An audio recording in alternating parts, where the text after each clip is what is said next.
Dishonest scales are an abomination to the Lord. But a just weight is his delight. When pride comes, then comes shame. But with humble is wisdom. The integrity of the upright will guide them, but the perversity of the unfaithful will destroy them. Riches do not profit of the day of wrath, but the righteousness delivers from the death.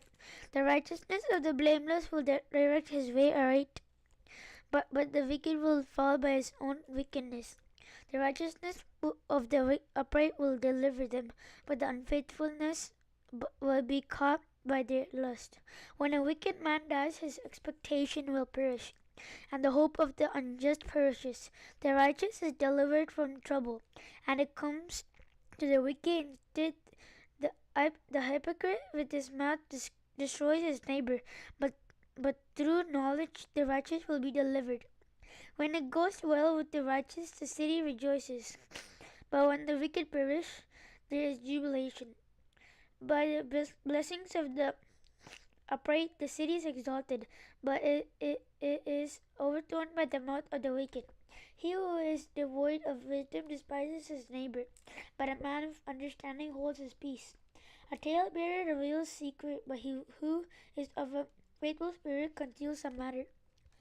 Where there is no counsel, the people fall, but in the multitude of counselors there is safety.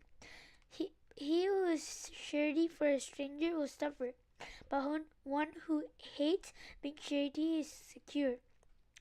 A gracious woman retains honor, but ruthless men retain riches. The merciful man does good for his own soul, but he who is cruel troubles his own flesh. The wicked man does deceptive work, but he who sows righteousness will have a sure reward.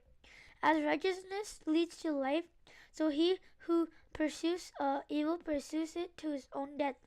Those who are of a perverse heart are an abomination to the Lord, but the blameless in their ways are his delight. Therefore they join forces. The wicked will not go unpunished, but the posterity of the righteous will be delivered. As a ring of gold in a swine's snout, so is the lovely woman who lacks discretion. The desire of the righteous is only good, but the expectation of the wicked is wrath. There is one who scatters yet increases more, and there is one who withholds more than his right, but it leads to poverty. The generous soul will be made rich, and he who waters him will also be watered himself. The people will curse him who withholds grain, but blessing will be on the head of him who sells it. He who earnestly seeks good finds favor, but trouble will come to him who seeks evil. But he who trusts in his riches will fall, but the righteous will flourish like foliage. He who troubles his own house will inherit the wind, and the fool will be servant to the wise of heart. The fruit of the righteous is a tree of life, and he who wins souls is wise. If the righteous will be recompensed on the earth, how much more the ungodly and the sinner?